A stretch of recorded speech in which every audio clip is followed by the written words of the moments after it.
A bronze hand reaches through 2,000 years of darkness. It emerges from the mud of the Mediterranean seafloor, corroded beyond recognition, yet still clutching a secret that will shake our understanding of ancient technology to its core. This is not the hand of a statue.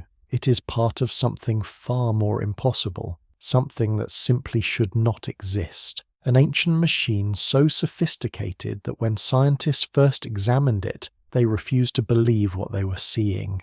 A device containing precision gears and intricate mechanical systems that would not be matched for over a millennium. This is the story of the world's first computer, built before the birth of Christ, lost to the sea, and rediscovered in a shipwreck that would challenge everything historians thought they knew about the ancient world. The year is approximately 70 BCE. Somewhere in the eastern Mediterranean, a merchant vessel prepares for its journey. The ship is massive by ancient standards, stretching over 100 feet in length, its wooden hull reinforced to carry an extraordinary cargo.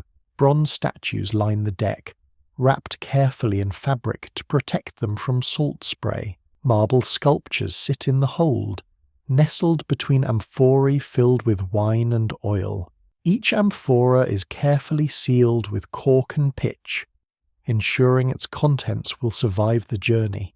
Glassware from the workshops of Rhodes sits in padded crates. Jewellery crafted by Greek goldsmiths rests in small wooden boxes. Coins, both Greek and Roman, fill leather pouches, all of it destined for the wealthy elite of Rome, the emerging superpower of the ancient world that has an insatiable appetite for Greek culture and Greek luxury goods. The crew prepares the ship with practiced efficiency. They have made this journey many times before, following the trade routes that connect the Greek islands with the Italian peninsula. The captain checks the rigging, ensuring every rope is properly secured. The sailors stow their personal belongings in the cramped quarters below deck. The cargo is carefully balanced to keep the ship stable in the water. Everything must be perfect. The Mediterranean may look calm and inviting, but experienced sailors know it can turn deadly in moments. The ship is a floating treasure chest, carrying the cultural wealth of Greece to Rome, and everyone aboard knows the value of what they transport. But among all these treasures, one object stands apart. It sits in a wooden box, no larger than a modern encyclopedia, tucked carefully into a corner of the hold where it will be protected from moisture and movement. The box is made of fine wood, possibly cedar or oak, with bronze hinges and a latch. Inside this box is a mechanism of bronze gears, carefully crafted and precisely calibrated. Its surface is covered with inscriptions in ancient Greek, detailed instructions for a device that represents the absolute pinnacle of ancient engineering. To anyone who could understand its purpose, this machine would be worth more than all the statues and jewels combined. It is a window into the cosmos itself, a mechanical simulation of the heavens that can predict the positions of celestial bodies years into the future. The mechanism was likely commissioned by a wealthy patron, someone with both the resources to pay for such an expensive device and the education to appreciate its sophistication. Perhaps a wealthy merchant who dabbles in philosophy. Perhaps a Roman senator with an interest in Greek astronomy. Perhaps a Greek nobleman who wants to impress his Roman patrons with the superiority of Greek learning. We will never know who owned it, or why they were taking it to Rome, but we know it was valuable enough to transport with great care, protected in its wooden case, secured among the other precious cargo. The ship makes its way past the Greek islands, navigating the treacherous waters of the Aegean Sea. The crew is experienced, veterans of hundreds of voyages along this route. They know every island, every current, every hazard. The captain keeps a careful eye on the weather, watching for the telltale signs of approaching storms. Dark clouds on the horizon, a sudden shift in wind direction, a change in the colour of the water. All these things experienced sailors learn to read like a written text. But the Mediterranean is unforgiving. and even the most experienced captain cannot always predict when the sea will turn violent. As they approach the small island of Antikythera, positioned strategically between Crete and mainland Greece, the weather begins to turn. The morning had been clear and calm, with favourable winds filling the sails, but by afternoon, dark clouds gather on the horizon, moving faster than anyone expected. The wind picks up, creating whitecaps on the previously calm waters. The captain orders the crew to reduce sail, bringing down the larger canvas sheets and securing them to the yards. The sailors move quickly, working together with the coordination that comes from years of experience, but they all know what is coming. Within hours, a full storm engulfs the vessel. The wind howls through the rigging, creating an eerie wailing sound that sailors have feared for millennia. The waves grow higher, transforming from gentle swells into towering walls of water that crash over the deck.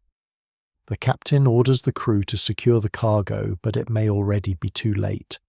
The ship is carrying over 300 tons of goods, and all that weight makes it slow to respond, heavy in the water, sluggish to turn. In calm weather, this is not a problem, but in a storm it becomes a deadly liability. The ship cannot rise quickly enough to ride over the larger waves. Instead, it crashes through them, taking on water with each impact. The crew works frantically, bailing water from the hold, trying to keep the ship afloat. But the storm is relentless, growing stronger by the hour. The waves now reach heights of 15 or 20 feet, maybe more. Rain lashes down so heavily that visibility drops to almost nothing. Lightning flashes illuminate the chaos in brief, stark moments. Thunder rolls across the water, competing with the roar of wind and waves. The wooden hull groans under the strain, its timbers flexing and creaking in ways that make even the most experienced sailors nervous. Water begins seeping into the lower compartments, where the most valuable cargo is stored. The crew redoubles their efforts, but physics is against them. The ship is simply too heavy. Perhaps a plank splits under the pressure, opening a gap in the hull through which water pours. Perhaps the hull strikes a submerged rock near the island's coast, tearing open the bottom. Perhaps the weight of water already taken on becomes too much, pulling the bow down into the waves. Whatever the exact cause, the result is inevitable. The merchant ship begins to sink. Men scramble for their lives as bronze statues tumble across the tilting deck and disappear into the depths. Amphorae break loose from their restraints, smashing against bulkheads and each other.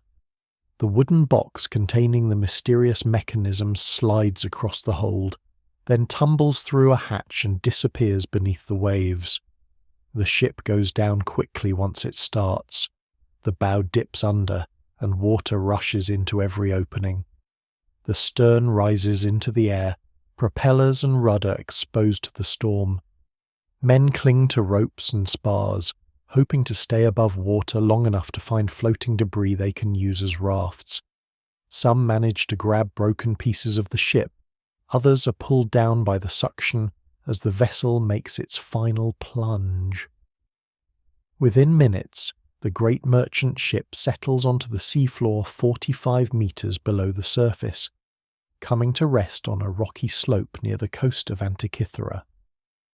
Bronze statues scatter across the seabed. Marble sculptures sink into the soft mud. The wooden box containing the mechanism breaks apart, its bronze contents spilling out and beginning the long process of corrosion. The storm passes, the sea returns to calm, and the shipwreck becomes just another forgotten tragedy at the bottom of the Mediterranean. 2,000 years pass. The world above changes beyond recognition while the shipwreck lies silent on the seafloor. The Roman Republic transforms into an empire, expanding to control the entire Mediterranean basin and much of Europe. Rome reaches its greatest extent under Emperor Trajan in the 2nd century CE, stretching from Britain to Mesopotamia, from North Africa to the Rhine and Danube rivers. For centuries, Roman civilization dominates the Western world, building roads and aqueducts, spreading Latin language and Roman law, creating a cultural unity that would shape European history for millennia. But even Rome must fall. In the 4th and 5th centuries CE, the Western Roman Empire gradually collapses under pressure from migrating Germanic tribes and internal political instability. Rome itself is sacked multiple times. The great cities of the empire shrink as trade networks break down, and urban populations flee to the countryside. The knowledge accumulated by centuries of Greek and Roman scholarship begins to disappear. Libraries burn, manuscripts rot. The skills needed to create sophisticated bronze mechanisms are forgotten, as craftsmen focus on more immediate needs like weapons and farming tools. The Byzantine Empire emerges from the eastern half of the Roman world, preserving Greek language and some classical learning. Constantinople becomes the greatest city in Christendom, protected by massive walls and controlling key trade routes between Europe and Asia. But even Byzantine power gradually weakens. The Fourth Crusade in 1204 CE sees Constantinople itself sacked by Christian crusaders, a catastrophe from which the empire never fully recovers. Byzantine territory shrinks century by century, until by the 14th century it controls little more than Constantinople itself and a few scattered outposts. Meanwhile, the Ottoman Empire rises to power in Anatolia, expanding aggressively in all directions. In 1453 CE, Sultan Mehmed II finally conquers Constantinople, ending the Byzantine Empire after over 1,000 years of existence. The Ottomans continue expanding, taking control of Greece and the Balkans, threatening Vienna, dominating the eastern Mediterranean. For nearly 4 centuries, Greece remains under Ottoman control, its ancient glories reduced to scattered ruins and memories of a distant past. Through all these centuries of empires rising and falling, the shipwreck lies undisturbed on the seafloor near Antikythera. Sediment slowly covers the artifacts grain by grain, year by year. Bronze corrodes in the salt water, transforming into green atacamite and other copper compounds. The original metallic sheen becomes a thick crust of corrosion. Wood rots away to nothing, consumed by bacteria and marine organisms. The fabric that once wrapped the statues dissolves. The leather pouches holding coins decay. Only the most durable materials survive: bronze, marble, pottery, glass. The mechanism that once calculated the movements of celestial bodies with mechanical precision now sits frozen in time, its gears locked in place by marine growth and corrosion, buried under layers of sediment and concretion. The world above forgets the shipwreck ever existed. No records survive of the merchant vessel or its fate. The storm that sank it becomes just another lost memory among thousands of similar tragedies. The mechanism itself, that remarkable achievement of ancient engineering, disappears from human knowledge. History becomes legend becomes myth, and eventually even the myths are forgotten. The ancient computer lies waiting in the darkness, 45 meters below the surface, unknown and unknowable, its secrets hidden from the world. The year is 1900. The world is on the cusp of a new century, entering an age that will see unprecedented technological advancement. The first automobiles are appearing on European roads. The Wright brothers are conducting experiments with gliders that will lead to the first powered flight in just 3 years. Radio communication is being developed. Electricity is transforming cities. The Industrial Revolution has fundamentally changed how humans live and work. Yet for all this progress, the ancient world remains poorly understood. Archaeology is still a relatively young science, developing its methods and building its knowledge base. Greece has finally achieved independence from Ottoman rule after a long war in the 1820s, though the new Greek state is weak and politically unstable. The country struggles to build modern institutions while dealing with the legacy of centuries of foreign domination. But there is also tremendous pride in Greece's ancient heritage. The new Greek state sees itself as the heir to classical Athens and Sparta, to the philosophers and artists who laid the foundations of Western civilization. Protecting and studying ancient Greek antiquities becomes a matter of national importance. On the small island of Symi in the Dodecanese, a community of sponge divers continues an ancient tradition that stretches back centuries. These men dive deep into the Mediterranean using equipment that seems primitive by modern standards, but represents the cutting edge of underwater technology for the time. They wear heavy copper helmets connected to air hoses that run back to the surface. Hand-operated pumps on the boat provide air to the diver below. The diver wears heavy lead weights to counteract their natural buoyancy, allowing them to walk on the sea floor. It is dangerous work. Divers frequently suffer from decompression sickness, known as the bends, which occurs when nitrogen bubbles form in the bloodstream during rapid ascent. The condition can cause excruciating pain, paralysis, or death. But for the people of Symi, sponge diving is one of the few ways to make a living from the sea. The sponges themselves are valuable commodities in the early 20th century. Natural sponges are used for bathing, cleaning, and various industrial applications. They can be sold to merchants for good money, making the dangerous work of sponge diving economically viable. The best sponge beds are carefully guarded secrets, passed down from captain to captain, father to son. Competition between sponge diving crews is fierce, and captains are always looking for new areas to exploit. Captain Dimitrios Kontos commands a sponge diving boat out of Symi. He is an experienced seaman, having spent decades working the waters of the Aegean.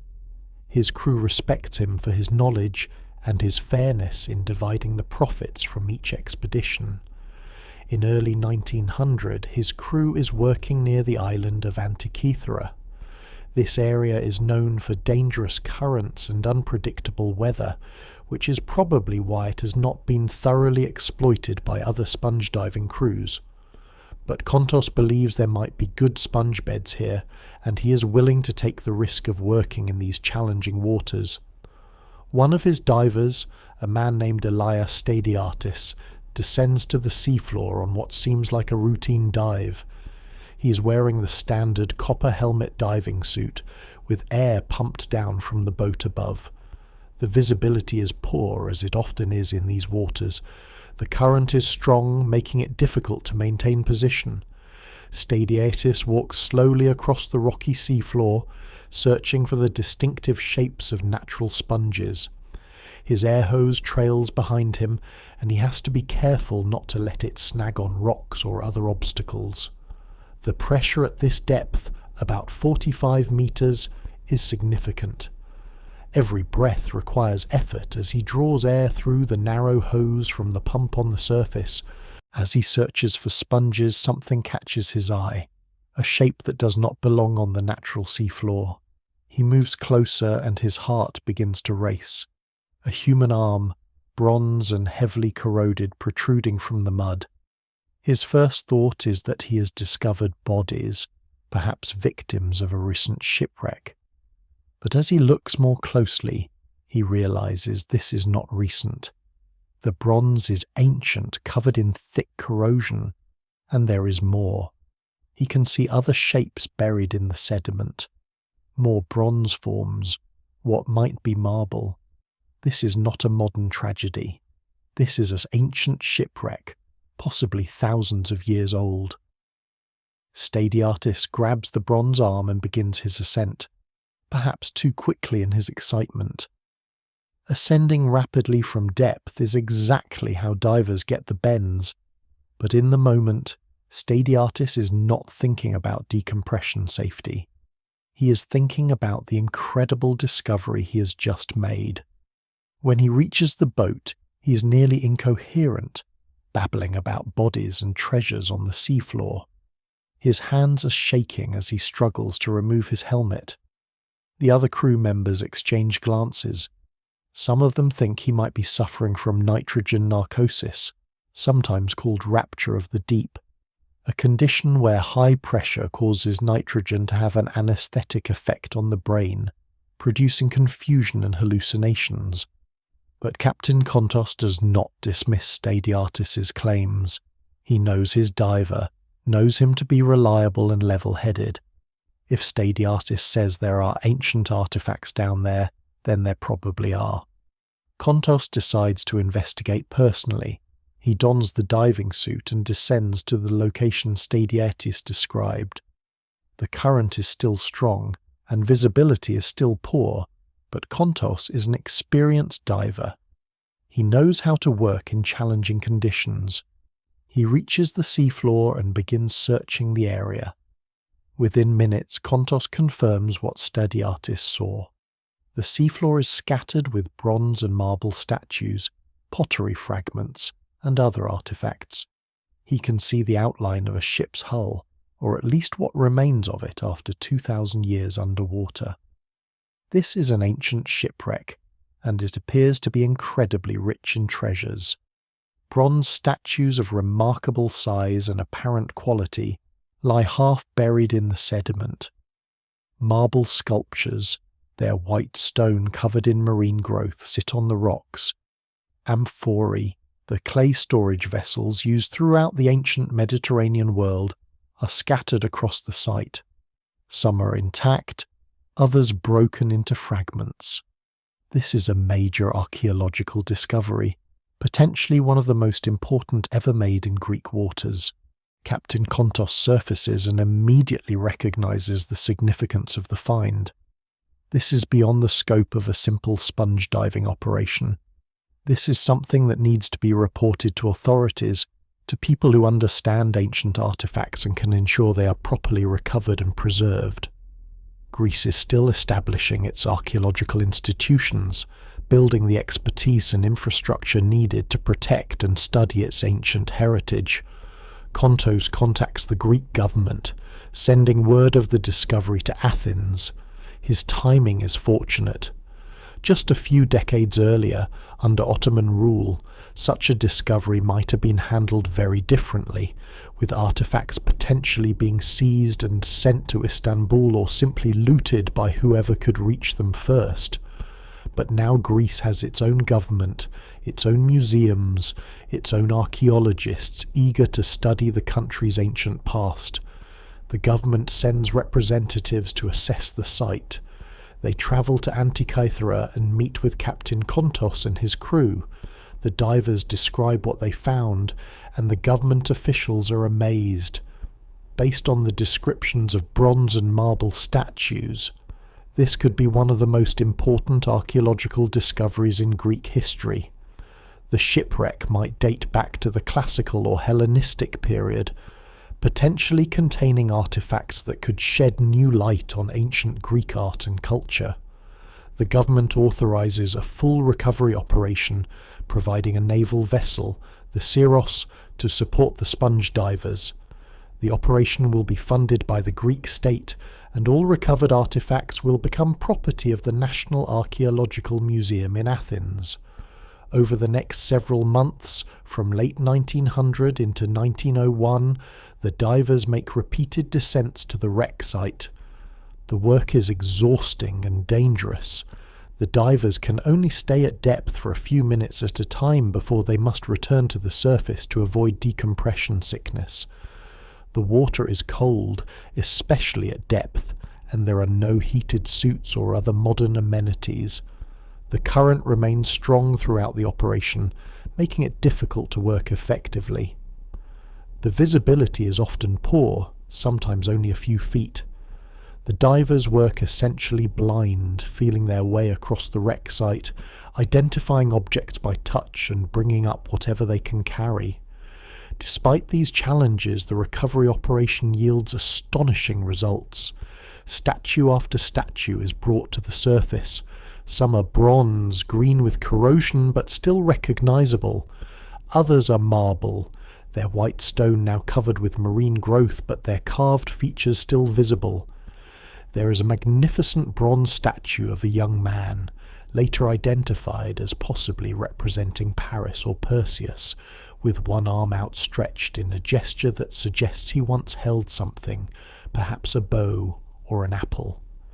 There are marble statues of gods and heroes, a marble Hercules, a bronze philosopher's head, glass vessels of extraordinary quality and craftsmanship, jewellery that still shows traces of gold plating, hundreds of coins that can be dated and used to establish when the ship sank. The work takes its toll on the divers. They are pushing the limits of their equipment and their bodies, making multiple deep dives every day for months. Several divers suffer from decompression sickness, experiencing the excruciating pain and other symptoms of the bends. One man, Georgios Kritikos, is paralysed from the waist down after a particularly severe case of decompression sickness. He will never walk again, a permanent casualty of the recovery operation. Another diver, Konstantinos Themelis, dies from decompression sickness after a dive that went too deep and lasted too long. His death casts a shadow over the operation, a grim reminder of the dangers involved. But the work continues. The artifacts are too important, too valuable both scientifically and culturally, to abandon because of the risks. By the time the operation concludes in September 1901, the team has retrieved an astonishing collection of artifacts.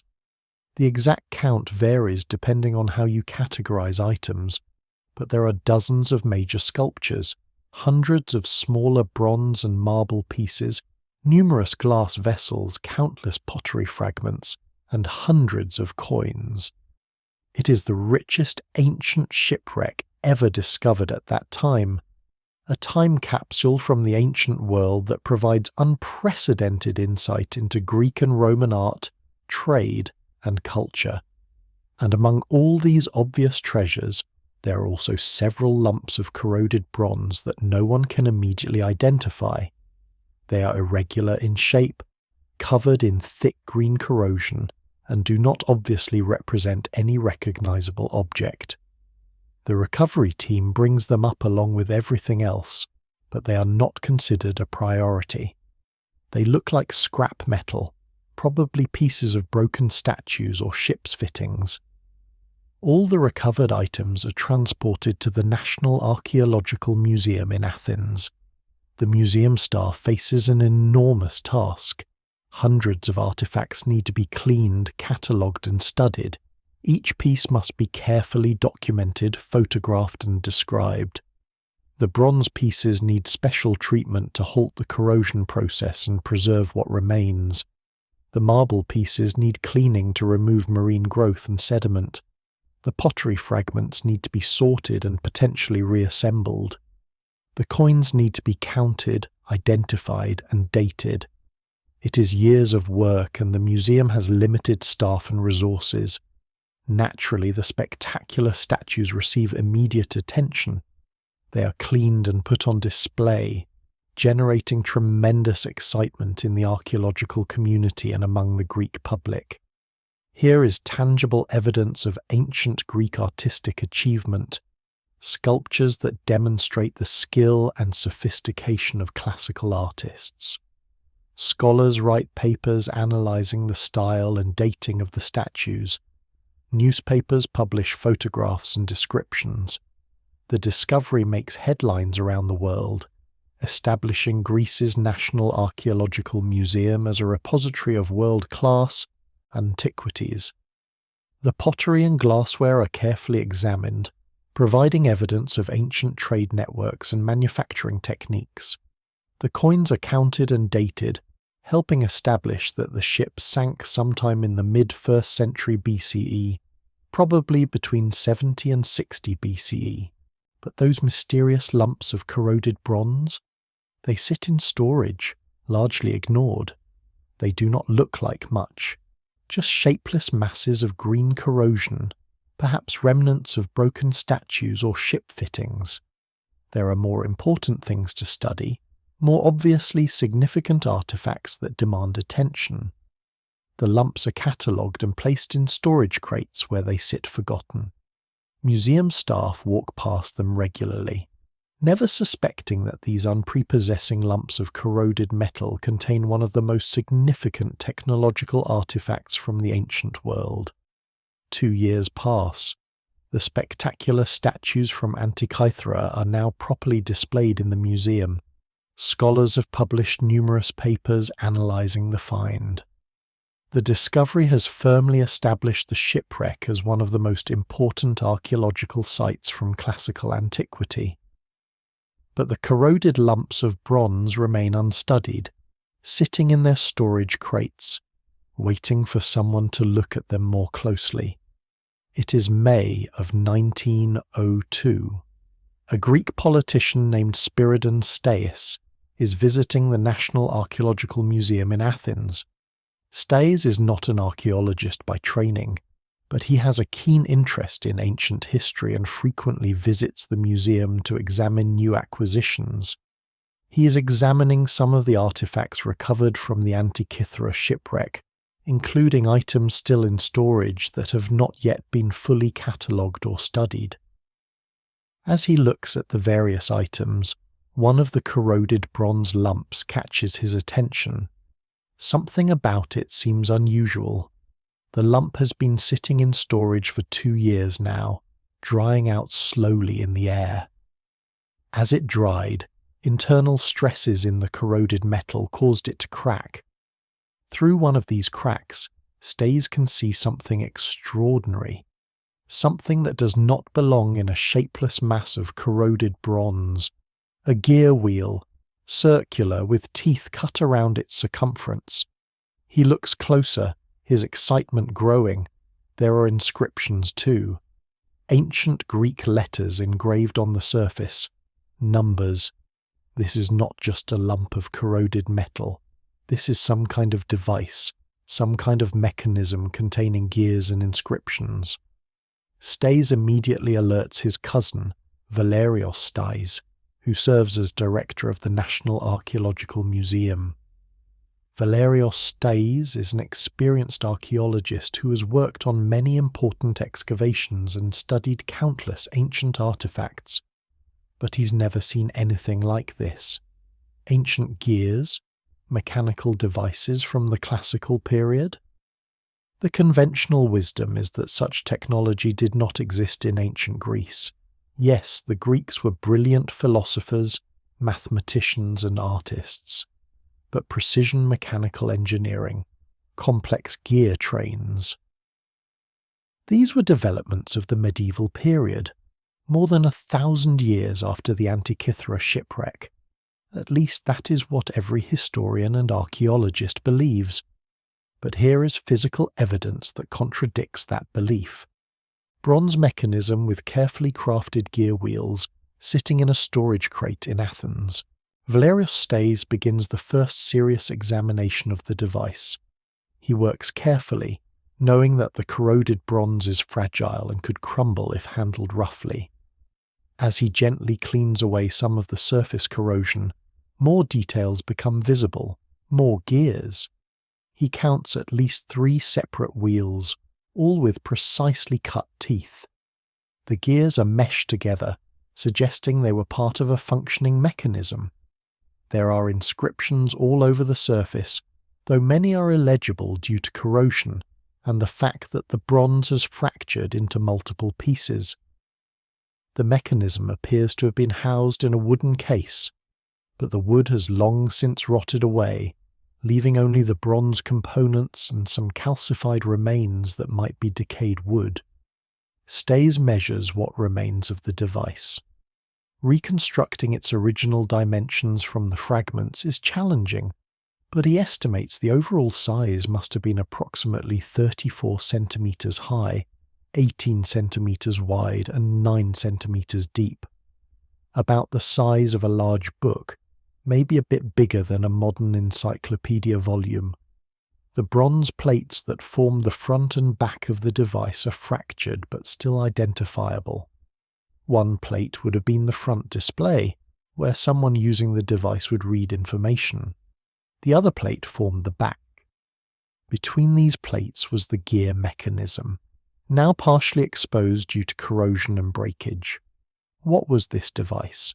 What purpose did it serve? Stays examines the largest visible gear. It has more than 200 teeth, each one carefully shaped to mesh properly with other gears. The precision required to create such a gear is remarkable, far beyond what Stays would have expected from ancient craftsmen. Each tooth must be exactly the right size and shape, positioned at exactly the right intervals around the wheel. Any significant error would cause the gears to jam or slip. This level of precision suggests either extraordinary skill or some method of mechanical reproduction that could create identical teeth. Either possibility is fascinating and challenges existing understanding of ancient manufacturing capabilities. In his initial assessment, Stays proposes that this must be some kind of ancient clock. The gear wheels suggest a device that measures time, and the inscriptions might indicate hours or dates.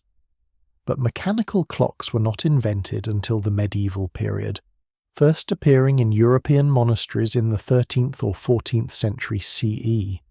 Those early mechanical clocks used falling weights or wound springs to provide power, with gear trains to regulate the movement and display the time. How could an ancient Greek mechanism from the 1st century BCE contain the same basic technology as a Renaissance clock? The discovery challenges fundamental assumptions about the history of technology and raises profound questions about ancient Greek engineering capabilities. Stays recognizes that he needs expert help to properly understand this device. He reaches out to other scholars, inviting specialists in ancient technology and ancient languages to examine the mechanism. Among those who respond are John Soros, a Greek archaeologist with expertise in ancient inscriptions, and Adolf Wilhelm, a German scholar who specializes in ancient Greek language and epigraphy. They begin the painstaking work of deciphering the corroded text on the mechanism's surface, using magnifying glasses and careful brushwork to expose letters that have been hidden under corrosion for 2,000 years. The inscriptions are in ancient Greek, written in a style consistent with the 1st century BCE. This matches the dating of the shipwreck based on the coins and other artifacts recovered from the site. So the mechanism is genuinely ancient, not some later intrusion into the wreck site. As Soros and Wilhelm carefully clean and examine the text, certain words begin to emerge.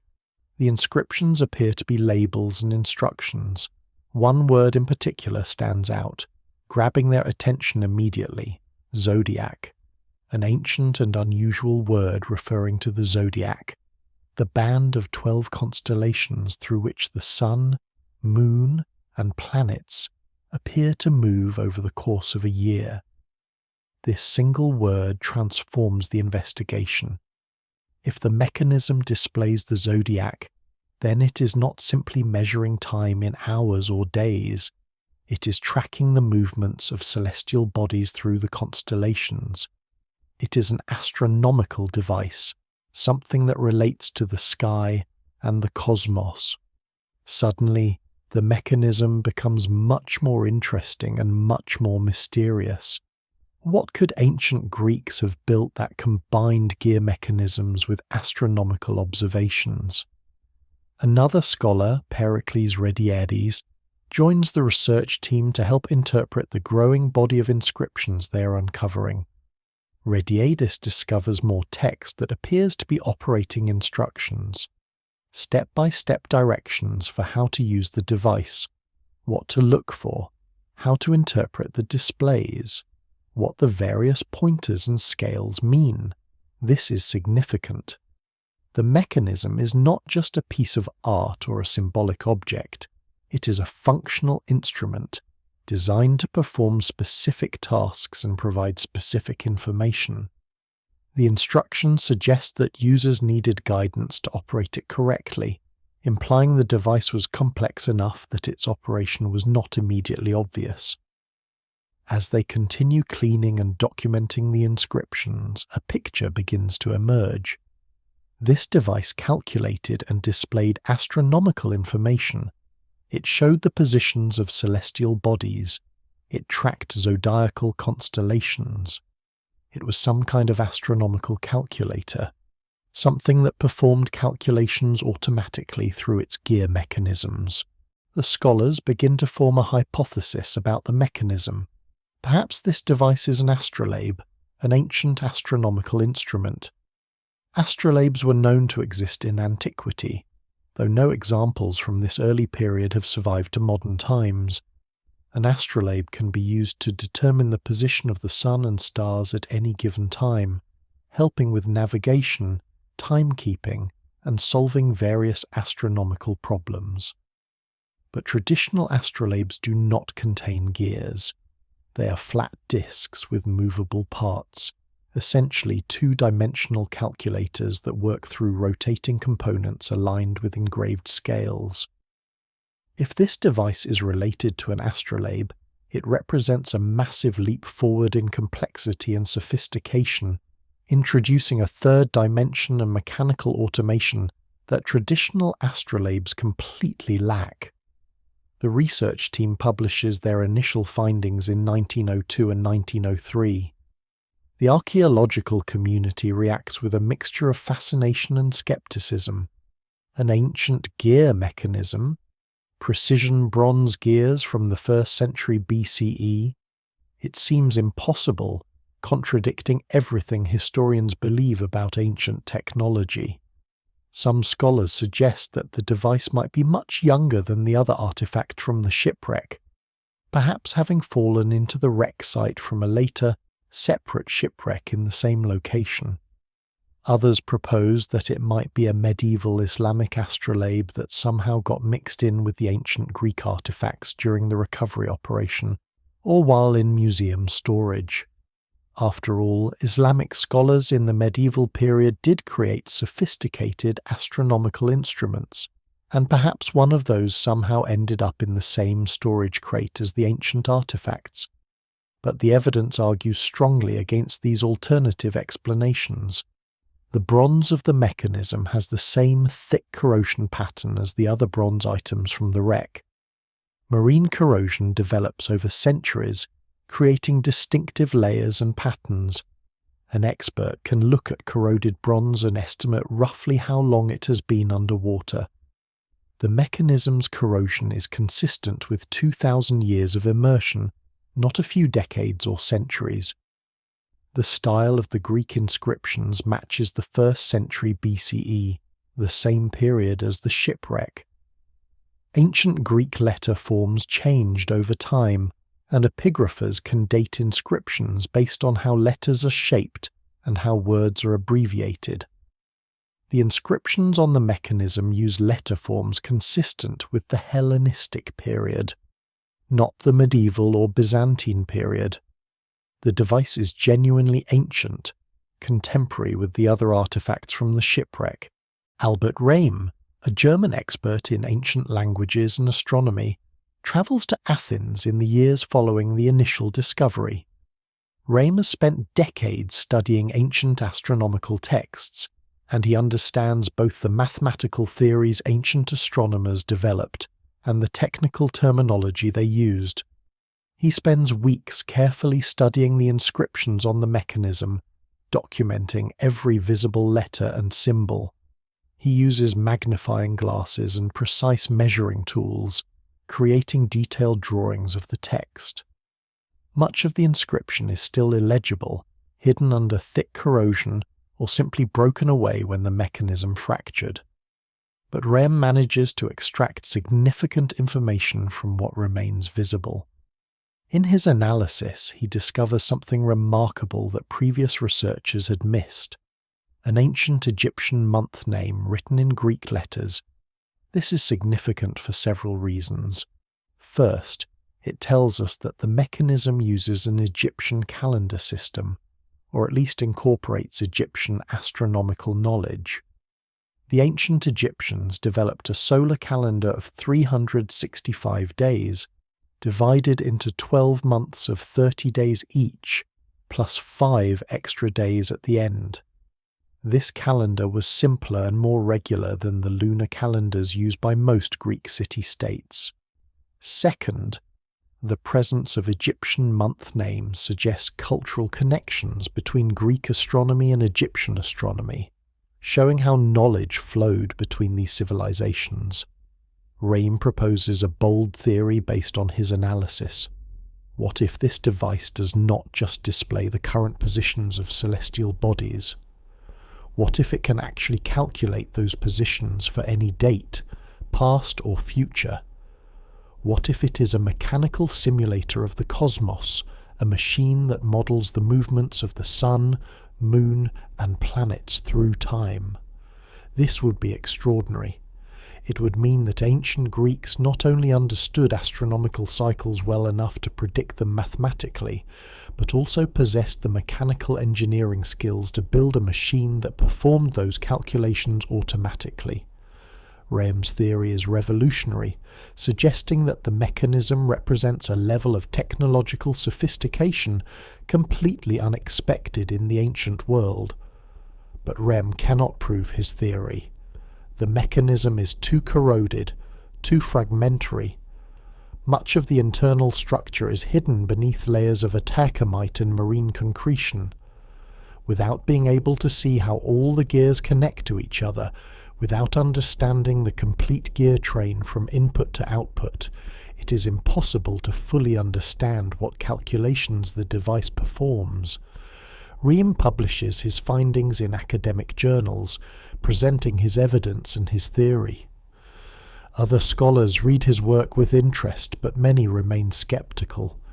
The idea of an ancient Greek analog computer seems too fantastic, too much like science fiction. And then, the world moves on to other concerns. The First World War breaks out in 1914, plunging Europe into unprecedented carnage. Millions die in trenches and battlefields. Greece becomes involved in the conflict, initially trying to remain neutral, but eventually joining the Allied side.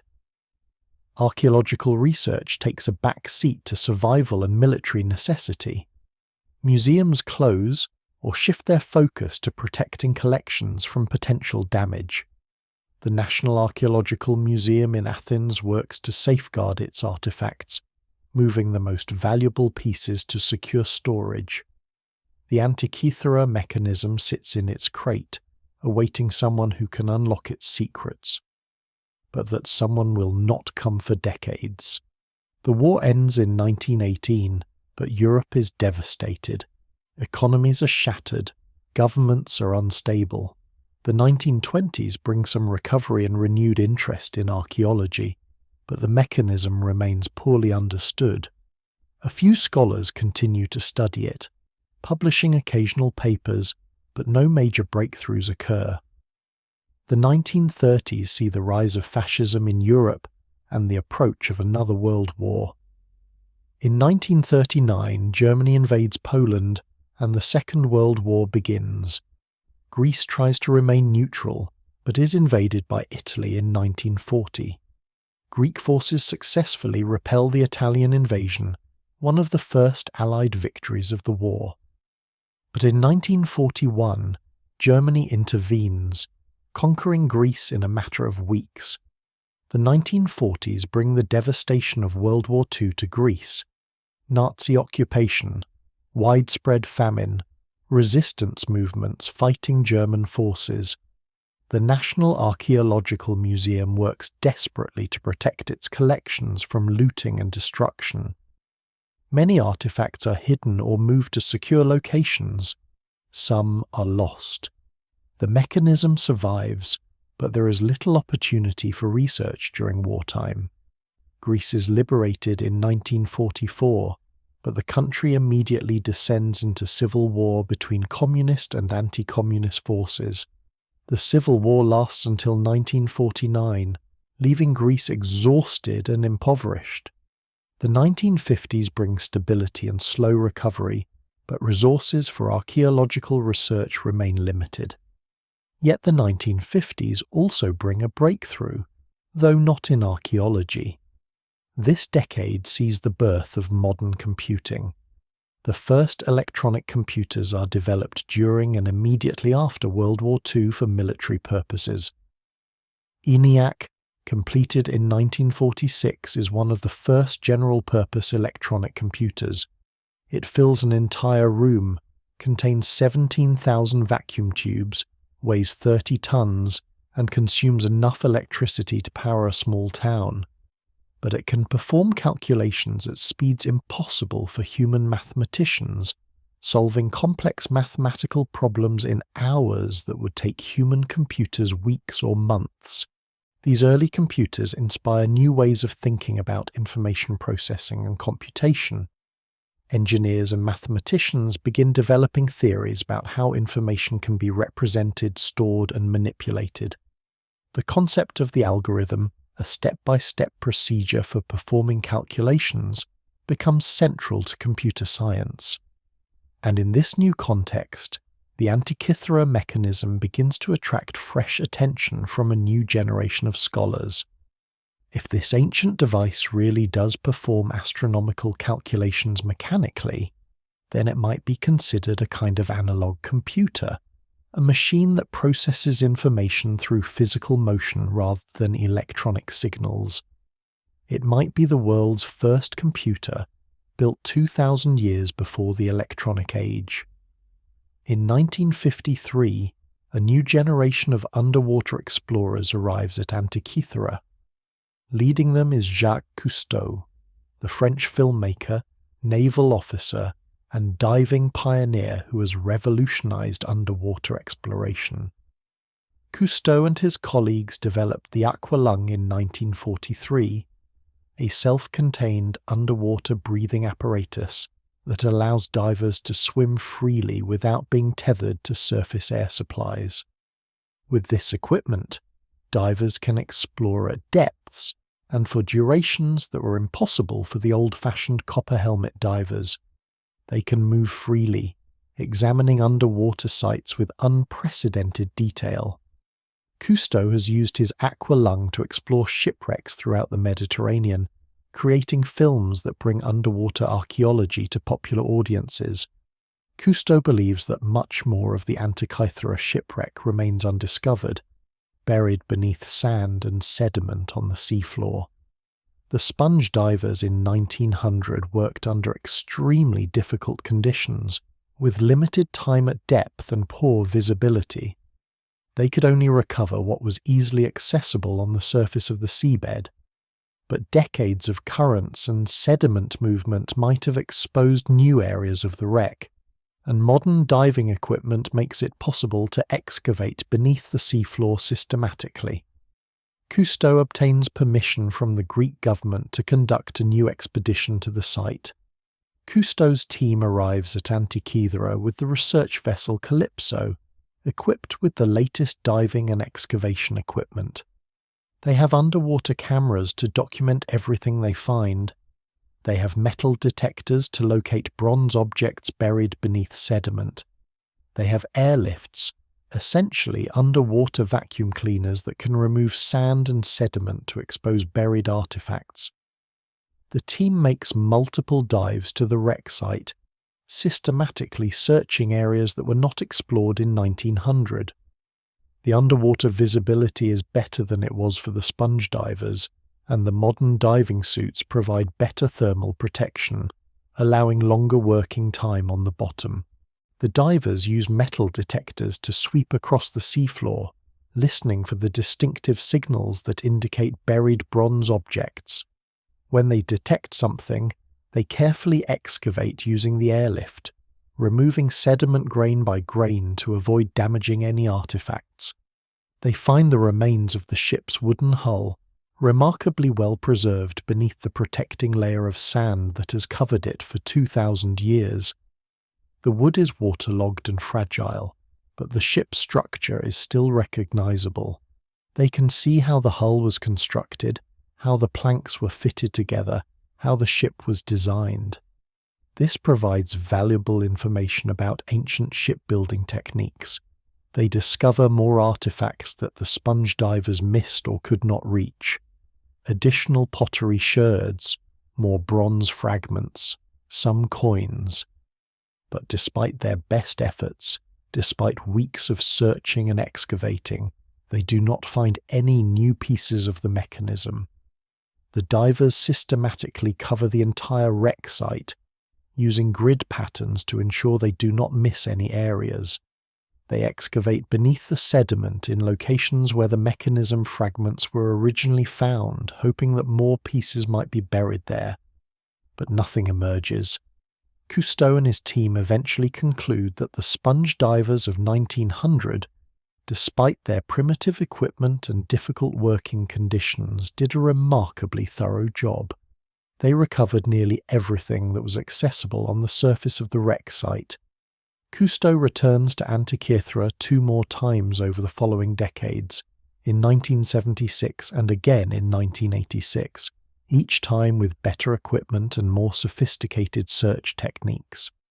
His teams create detailed maps of the wreck site using underwater photography and sonar. They document the distribution of artifacts across the seafloor, trying to understand how the cargo was distributed in the ship and how it scattered when the vessel sank. They use remotely operated vehicles, small underwater robots with cameras, to explore crevices and areas too dangerous for human divers. But still, no new pieces of the mechanism emerge.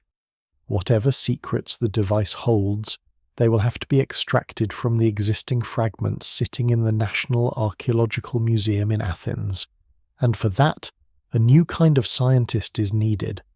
Not a diver or an archaeologist, but someone who understands mechanical systems, computational principles, and the history of technology. Derek de Sola Price is a British physicist and historian of science who has become fascinated by ancient and medieval scientific instruments. Price is particularly interested in how scientific knowledge and technological capability developed over time, and how ancient societies solved practical problems using the tools and materials available to them.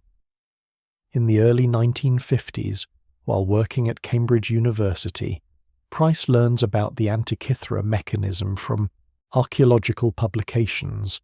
He reads the early papers by Stice, Rame and others, studying the photographs and drawings of the device. Price immediately recognizes the mechanism's significance. If the device really contains the kind of sophisticated gear system that the early reports describe, then it represents a major discontinuity in the history of technology. According to the conventional understanding, geared mechanisms were not supposed to exist in classical antiquity.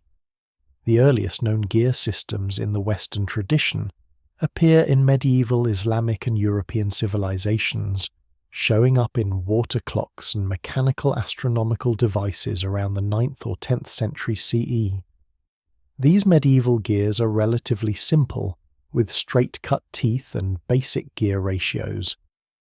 Yet here is physical evidence of precision gearing from the 1st century BCE, over 1,000 years earlier, and potentially even more sophisticated than the medieval examples.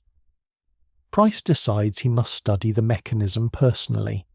He contacts the National Archaeological Museum in Athens, requesting permission to examine the device and to use new imaging technology to see inside the corroded fragments.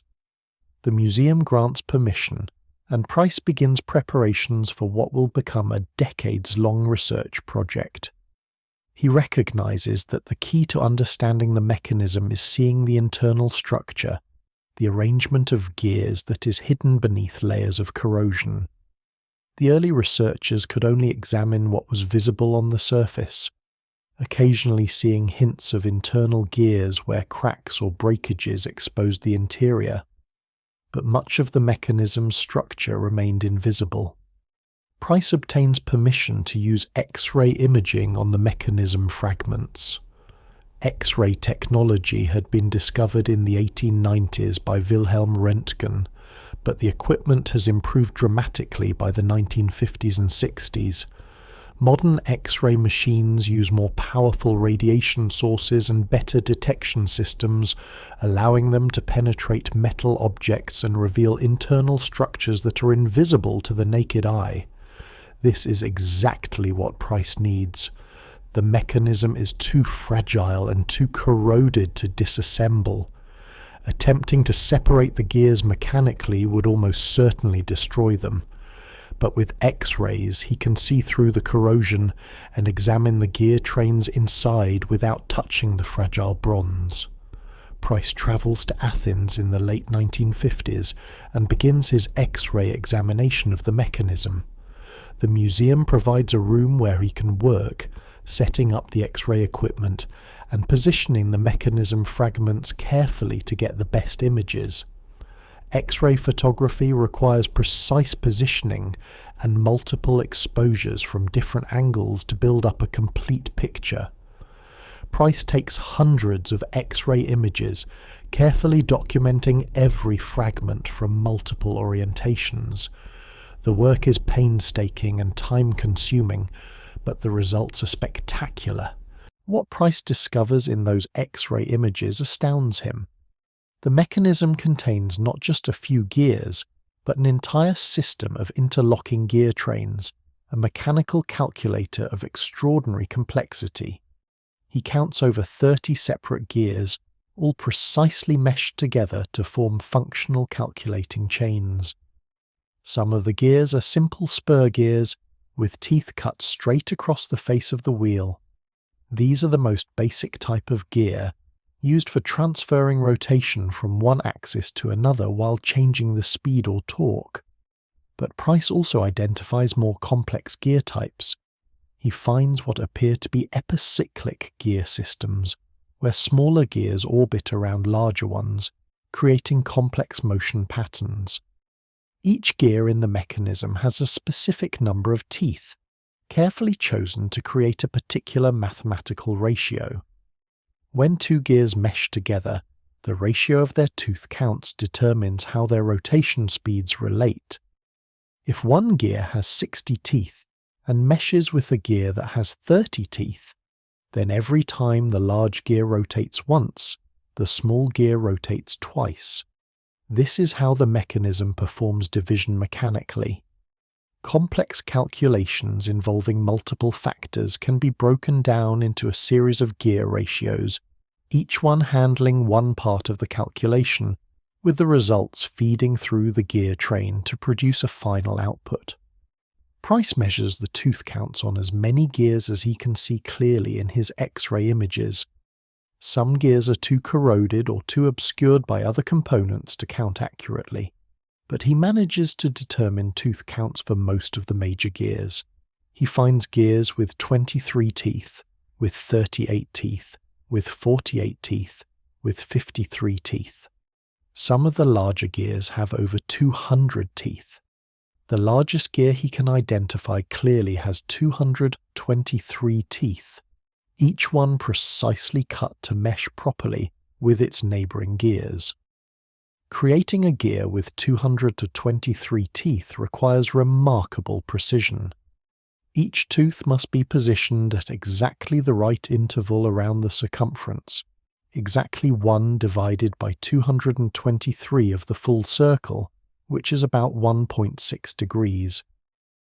Price begins creating a reconstruction of the mechanism based on his X-ray analysis. He builds a physical model using modern materials and tools, but following the basic design he can see in the ancient device. His goal is to demonstrate that the mechanism could actually function as an astronomical calculator, that the gear arrangement really does perform the calculations necessary to predict celestial positions. He works on this reconstruction throughout the 1960s, gradually refining his understanding of how the gears fit together and what calculations they perform. By the early 1970s, Price is ready to publish his findings. He writes a detailed technical paper titled Gears from the Greeks, describing the mechanism as a calendar computer. His paper appears in the prestigious journal Transactions of the American Philosophical Society in 1974. Price creates diagrams showing how the gears connect, tracing the flow of mechanical calculation from the input crank through the gear trains to the output displays. He identifies specific gear ratios that correspond to known astronomical cycles. One gear train produces the ratio 254 divided by 19, which closely approximates the relationship between solar years and lunar months. This is the Metonic cycle, discovered by the Greek astronomer Meton in the 5th century BCE.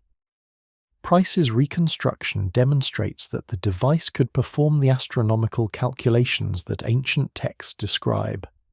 Turn a crank on the side of the box and the gears rotate. The rotation propagates through the gear trains, each one performing a specific mathematical operation. Pointers attached to the output shafts move across dials that display the positions of celestial bodies for any date, past or future. Want to know where Venus will be 3 years from now? Set the mechanism to today's date, then turn the crank forward an amount corresponding to 3 years, and read the answer from the dial. The mechanism is literally a time machine for astronomy, allowing users to explore the sky of any era through mechanical simulation.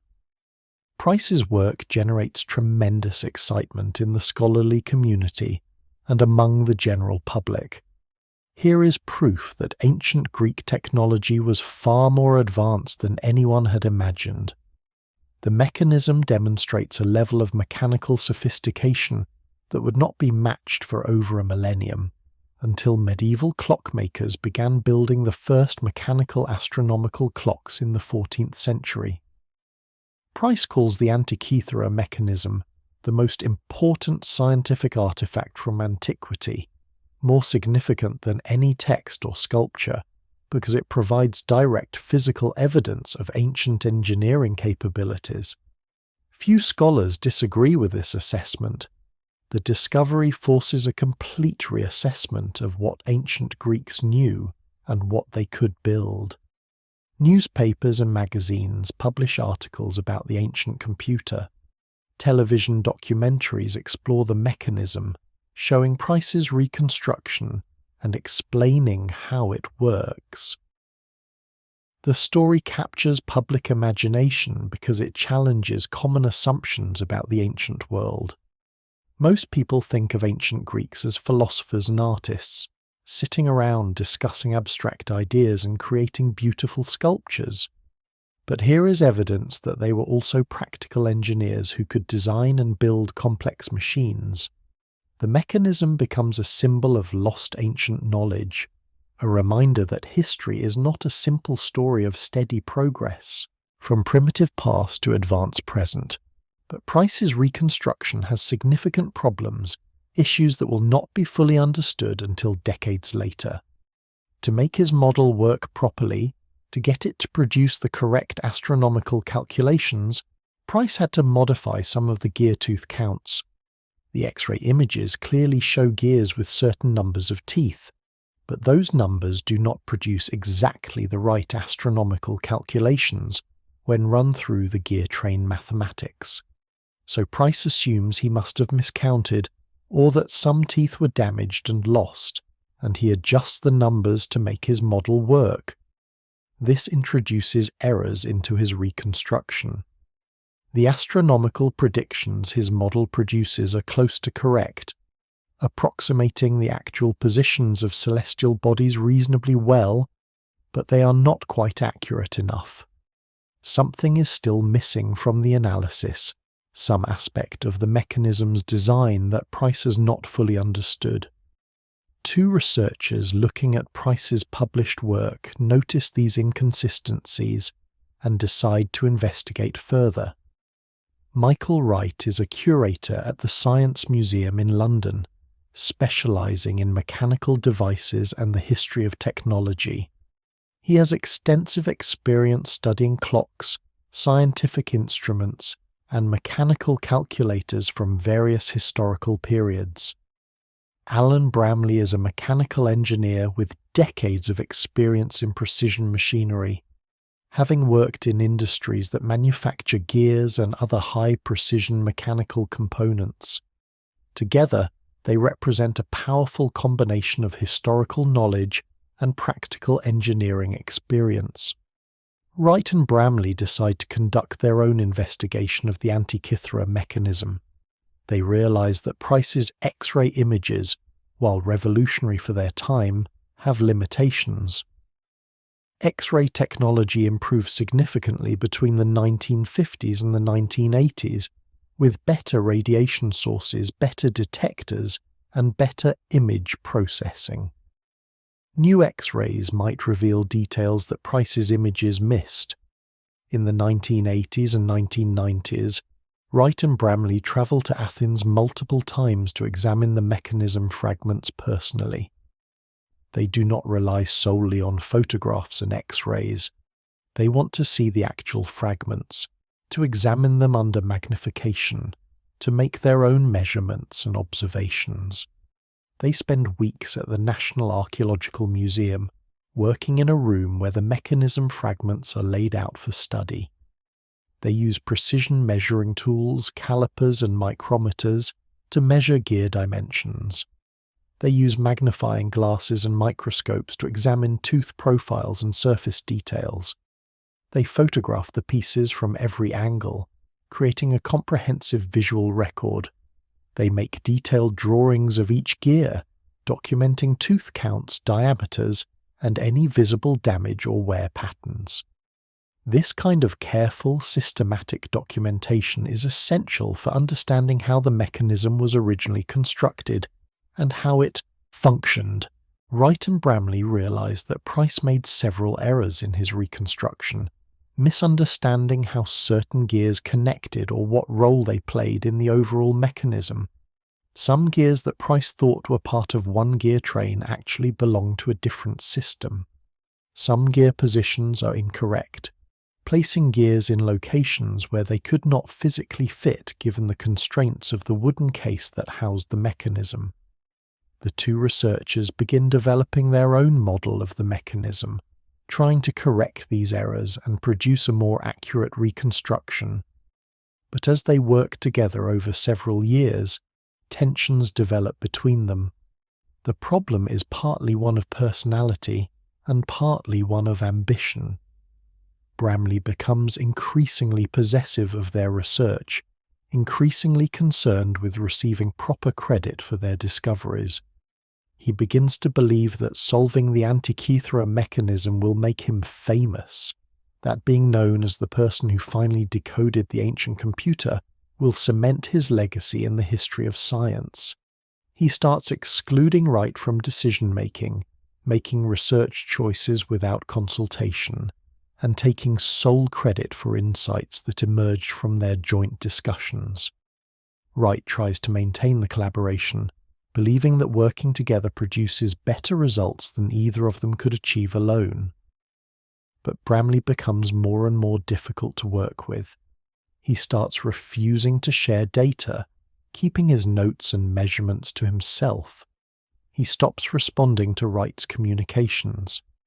Eventually, the partnership collapses completely. Bramley takes all their joint research data, including detailed three-dimensional scans and measurements they had made of the mechanism fragments, and cuts off all contact with Wright. He announces his intention to complete the reconstruction alone, and publish the results under his own name, excluding Wright entirely. Wright is devastated. Years of collaborative work suddenly ended by Bramley's decision to pursue individual glory. Wright continues working with the information he has, the notes and photographs and measurements he made personally during their Athens visits. But Bramley has the most detailed scans and some key measurements that Wright needs to complete a full reconstruction. Meanwhile, Bramley struggles to finish the reconstruction on his own. The problem proves more complex than he anticipated. Some aspects of the mechanism's design remain unclear even with all the data he possesses. Years pass without the breakthrough he expected, without the glory he sought. Then, in the early 2000s, Bramley receives devastating news: cancer. The diagnosis comes late, after the disease has already spread significantly. His prognosis is poor, measured in months rather than years. Facing his own mortality, Bramley experiences a change of perspective. The fame and recognition he pursued so obsessively suddenly seem less important. He thinks about the research, the mechanism itself, the knowledge that might be lost if he dies without sharing what he knows. He realizes that his behavior toward Wright was wrong, motivated by ego rather than genuine scientific interest. On his deathbed, Alan Bramley contacts Michael Wright. It is an emotional conversation, filled with apologies and regrets. Bramley confesses everything. He admits that his obsession with being the sole solver of the mechanism led him to betray their partnership. He apologizes for taking the research data and excluding Wright. He acknowledges that his behavior was unethical and harmful to science. And then he does what he can to make amends. He returns all the research materials, including the detailed three-dimensional scans and measurements. He tells Wright that the mechanism was the obsession of his life, but he failed to solve it completely. Now it is up to Wright to finish what they started together, to complete the reconstruction and publish the truth about how the ancient computer worked.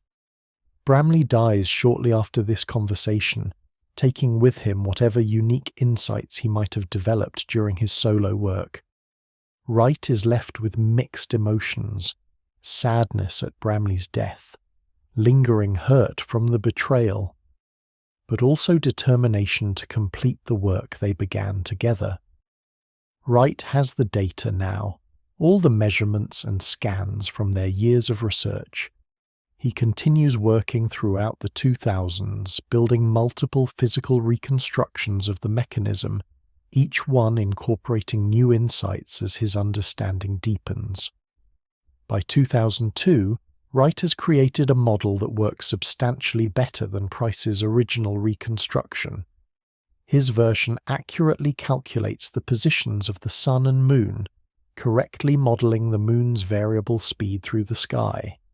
It includes the ingenious pin and slot mechanism that Price had identified but not fully understood, the epicyclic gear system that creates the varying lunar motion that matches the Moon's elliptical orbit. Wright's model also attempts to reconstruct the planetary displays, the gear trains that would have shown the positions of Mercury, Venus, Mars, Jupiter, and Saturn. This is speculative because most of the planetary mechanism is missing from the surviving fragments, but Wright bases his reconstruction on astronomical theory and the design principles evident in the surviving parts of the mechanism. But even Wright's improved reconstruction leaves questions unanswered. Some fragments remain unexplained, their purpose unclear. Some gear connections are ambiguous, with multiple possible arrangements that could fit the available evidence. The mechanism is incredibly complex, perhaps even more complex than Wright realizes based on the evidence he can access. The truth is that understanding the mechanism requires technology that simply did not exist in the 20th century, imaging methods that can penetrate the heavily corroded bronze and reveal every internal detail with perfect clarity. Meanwhile, technology continues advancing at an accelerating pace. The 1990s and 2000s see enormous progress in three-dimensional scanning and imaging. Medical imaging technology improves dramatically, driven by the healthcare industry's need to see inside the human body with ever greater detail and precision. Computed tomography, or CT scanning, becomes increasingly sophisticated. Early CT scanners from the 1970s and 80s could create basic three-dimensional images, but they had limited resolution and required long scan times. By the 2000s, CT scanners can resolve features at sub-millimeter scale, creating incredibly detailed three-dimensional models of complex objects. CT scanning works by taking hundreds or thousands of X-ray images from different angles around an object, then using computer processing to reconstruct a complete three-dimensional representation of the internal structure. The mathematics involved is complex, solving what mathematicians call an inverse problem, where you work backward from many partial observations to infer the complete structure. But modern computers can perform these calculations quickly, processing gigabytes of X-ray data to produce detailed three-dimensional models. This technology, originally developed for medical imaging, proves invaluable for archaeology. It allows researchers to see inside artifacts without physically opening or damaging them, revealing internal structures that are completely invisible from the outside. Tony Freeth, a mathematician and filmmaker from Britain, learns about the Antikythera Mechanism in the early 2000s. Freeth has a background in mathematics and computer science, with particular expertise in three-dimensional modeling and image processing. He also has experience making documentary films, which gives him skills in visual communication and storytelling. When he first reads about the mechanism, he is immediately fascinated. An ancient analog computer, gears that calculate astronomical positions. It seems almost like science fiction, yet the physical evidence is sitting in a museum in Athens. Freeth recognizes that modern imaging technology could finally reveal all the mechanism's secrets. CT scanning has advanced to the point where it should be possible to create complete three-dimensional models of all the fragments, showing every gear, every tooth, every inscription with perfect clarity. He begins assembling a team of researchers to undertake a comprehensive new study of the mechanism.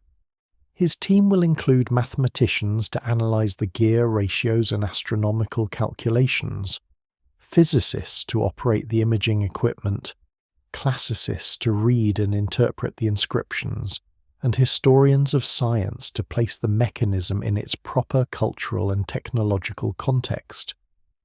In 2005, Freeth formally establishes the Antikythera Mechanism Research Project, bringing together specialists from multiple disciplines and multiple countries. The team includes researchers from universities in Britain, Greece, and the United States. They obtain permission from the National Archaeological Museum in Athens to bring advanced imaging equipment to examine all 82 surviving fragments of the mechanism. The museum agrees, recognizing that new technology might finally answer questions that have puzzled researchers for over a century. The team uses two different imaging technologies, each providing different types of information. First, they employ a high-resolution CT scanner, specifically designed to handle the challenging task of imaging heavily corroded bronze. The scanner is a massive piece of equipment, weighing several tons, but it can be partially disassembled and transported. The team arranges to bring the scanner to the museum in Athens, setting it up in a specially prepared room where the mechanism fragments can be scanned safely. The CT scanner can resolve features as small as a fraction of a millimeter, revealing details of gear teeth, inscriptions, and internal structures that were completely invisible in earlier X-ray images. Each fragment is scanned multiple times from different angles, generating gigabytes of raw data that must be processed by powerful computers to create the final three-dimensional models. Second, they use a technique called polynomial texture mapping, a method that enhances the visibility of surface details through careful lighting analysis. The technique involves photographing an object under illumination from many different angles, typically using a dome with lights positioned all around it.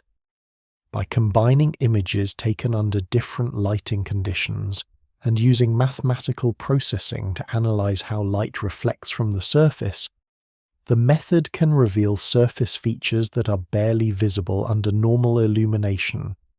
This is perfect for reading worn inscriptions on corroded bronze, where letters might be only fractions of a millimeter deep, nearly obliterated by 2,000 years of corrosion. The imaging campaign takes several weeks, with the team working systematically through all 82 fragments. Each piece must be positioned carefully in the scanner, oriented to get the best images. The CT scanning produces massive data files, requiring specialized computer software to process and visualize. The polynomial texture mapping produces thousands of photographs that must be combined and analyzed. But when the results start emerging, the team knows immediately that their effort has been worthwhile. The new images are spectacular, revealing details that no previous researcher has been able to see.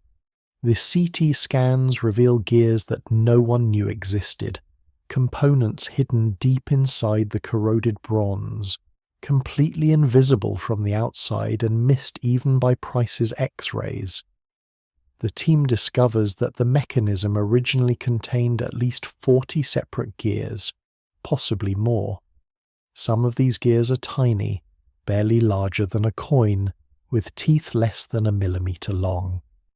The precision required to create such small components is astonishing, approaching the limits of what can be achieved without magnification. The ancient craftsmen who built this device had metalworking skills that rival modern watchmakers.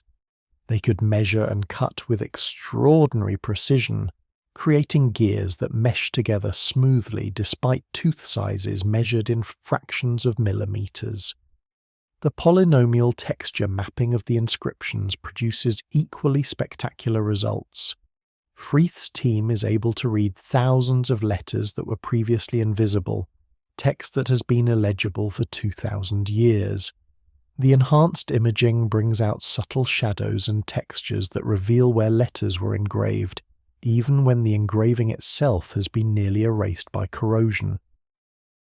As the team reads through this newly visible text, they realize they are looking at a complete user manual for the device. The inscriptions provide step-by-step instructions for how to operate the mechanism, what each dial displays, how to set the initial conditions, and how to interpret the results.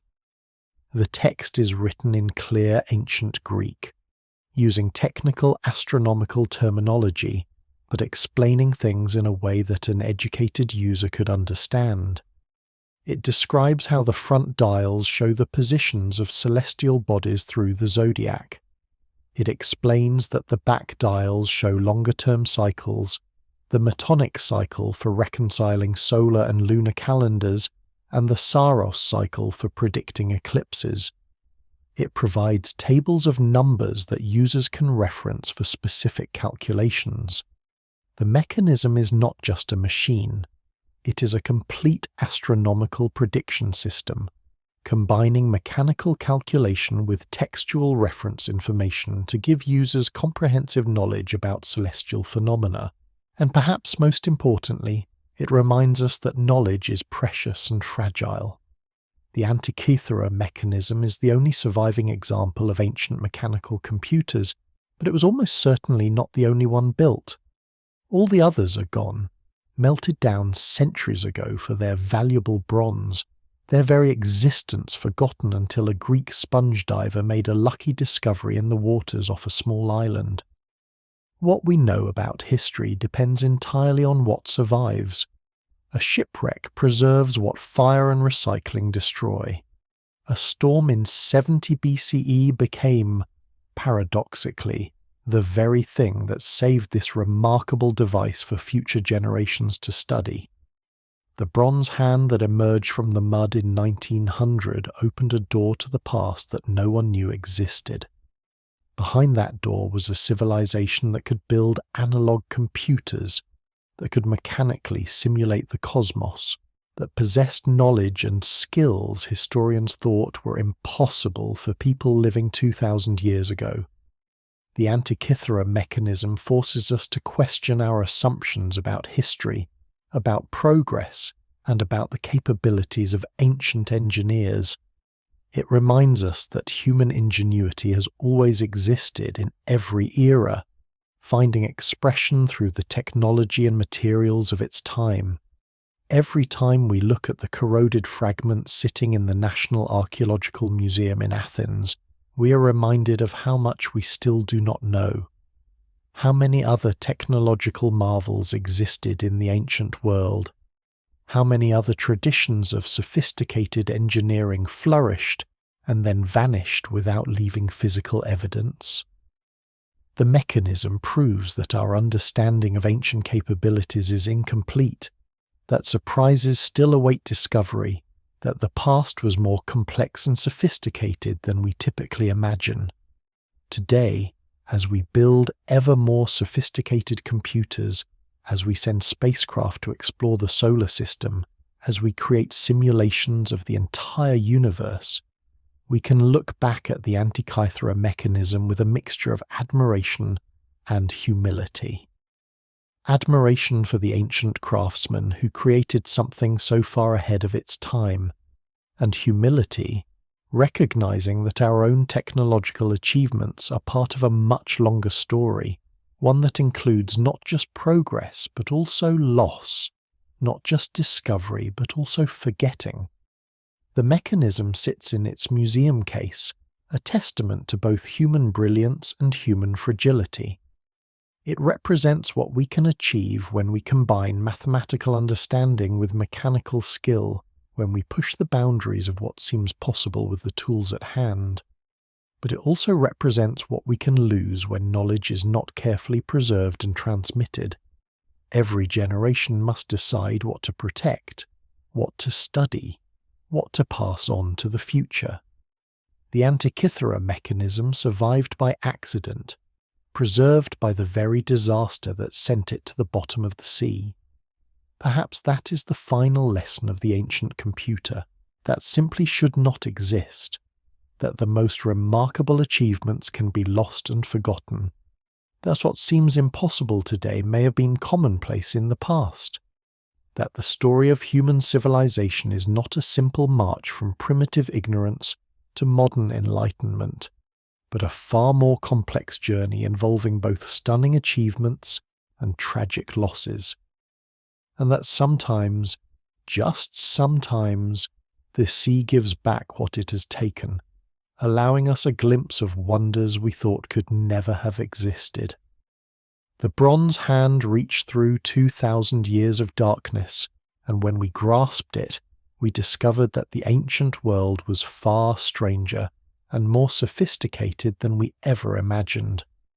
That hand changed our understanding of history forever, and it reminds us that there may be other hands still waiting in the darkness, other impossible devices resting on the seafloor or buried beneath ancient ruins, ready to once again challenge everything we think we know about the ingenuity and capability of our ancestors. The ancient computer should not exist, but it does, and that makes all the difference.